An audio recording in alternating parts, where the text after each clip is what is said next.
Pada kesempatan kali ini kita akan membahas tentang perkiraan laba rugi. Perkiraan laba rugi atau profit and loss account terdiri dari perkiraan pendapatan operasi, harga pokok penjualan, beban operasi, pendapatan dan beban di luar operasi dan pos di luar usaha. Menurut Standar Akuntansi Keuangan SAK 2017 PSAK nomor 23, penghasilan didefinisikan dalam kerangka dasar penyusunan dan penyajian laporan keuangan sebagai peningkatan manfaat ekonomi selama satu periode akuntansi tertentu dalam bentuk pemasukan atau penambahan aktiva atau penurunan kewajiban yang mengakibatkan kenaikan ekuitas yang tidak berasal dari kontribusi keuntungan penanaman modal. Penghasilan meliputi baik pendapatan maupun keuntungan.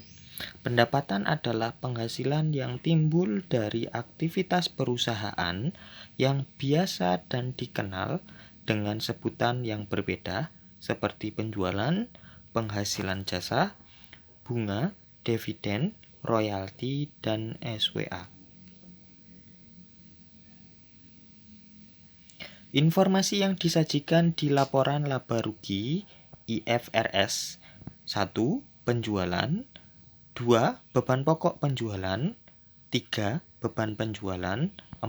Beban umum dan administrasi 5. Laba rugi selisih kurs 6. Laba rugi penjualan aset tetap 7. Pendapatan keuangan 8. Beban keuangan 9. Laba sebelum pajak penghasilan 10. Pajak penghasilan 11. Laba tahun berjalan 12. Penghasilan komprehensif lain 13. Jumlah penghasilan komprehensif. Informasi yang disajikan di laporan laba rugi EDIP 2016 1. Pendapatan 2.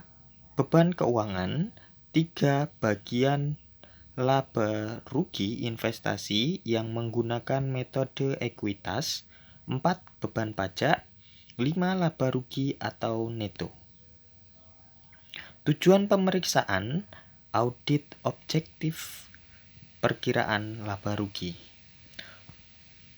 untuk mengetahui apakah terdapat internal kontrol yang baik atas pendapatan dan beban, termasuk apakah perusahaan menggunakan akrual basis baik untuk mencatat pendapatan maupun beban, untuk memeriksa apakah semua pendapatan yang menjadi hak perusahaan telah dicatat di buku perusahaan, dan apakah pendapatan yang dicatat betul-betul merupakan hak perusahaan dengan menggunakan cut-off yang tepat. Untuk memeriksa apakah semua biaya yang menjadi beban perusahaan telah dicatat di buku perusahaan, dan apakah semua biaya yang dicatat betul-betul merupakan beban perusahaan dengan menggunakan cut-off yang tepat. Untuk memeriksa apakah terdapat fluktuasi yang besar dalam perkiraan pendapatan dan beban jika dibandingkan dengan tahun sebelumnya maupun jika dibandingkan bulan per bulan atau jika dibandingkan dengan anggaran pendapatan dan beban. Untuk memeriksa apakah pendapatan dan beban telah dilaporkan sesuai dengan prinsip akuntansi yang berlaku umum di Indonesia. Penjelasan atas tujuan pemeriksaan. Yang pertama, jika internal kontrol atas pendapatan cukup kuat, berarti seluruh pendapatan yang menjadi hak perusahaan dalam suatu periode telah diterima dan dicatat oleh perusahaan jika internal kontrol atas pendapatan cukup kuat. Berarti, biaya yang menjadi beban perusahaan dalam suatu periode telah dibayar dan dicatat seluruhnya oleh perusahaan. Selain itu, diharapkan efisiensi bisa ditingkatkan. 2. Maksudnya, auditor harus yakin bahwa semua pendapatan, baik dari segi kegiatan operasi maupun di luar kegiatan operasi, seluruhnya sudah dicatat dalam buku perusahaan yang uangnya telah atau akan diterima oleh perusahaan. Semua pendapatan dicatat dalam periode yang tepat. Tidak ada pendapatan yang bukan menjadi hak perusahaan. Ketiga, maksudnya auditor harus yakin bahwa semua biaya baik dari segi kegiatan operasi maupun di luar kegiatan operasi seluruhnya dicatat dalam buku perusahaan. Semua biaya dicatat dalam periode yang tepat. Tidak ada biaya yang bukan menjadi beban perusahaan. Keempat, jika terjadi fluktuasi yang besar, auditor harus memeriksa alasan dari kenaikan atau penurunan yang besar tersebut. Apakah masuk akal atau tidak? Ada kemungkinan klien melakukan kesalahan pencatatan, misalnya seharusnya masuk ke biaya penjualan tetapi dicatat sebagai biaya umum dan administrasi. Dalam catatan atas laporan keuangan harus dijelaskan beberapa kebijakan akuntansi yang penting. Apakah perusahaan menggunakan metode akrual dalam pencatatan beban dan pendapatan? Bagaimana metode pengakuan digunakan? Pemeliharaan reparasi, perbaikan, dan penyempurnaan penambahan. Prosedur audit yang disarankan: 1. Pelajari dan evaluasi kontrol atas pendapatan dan biaya.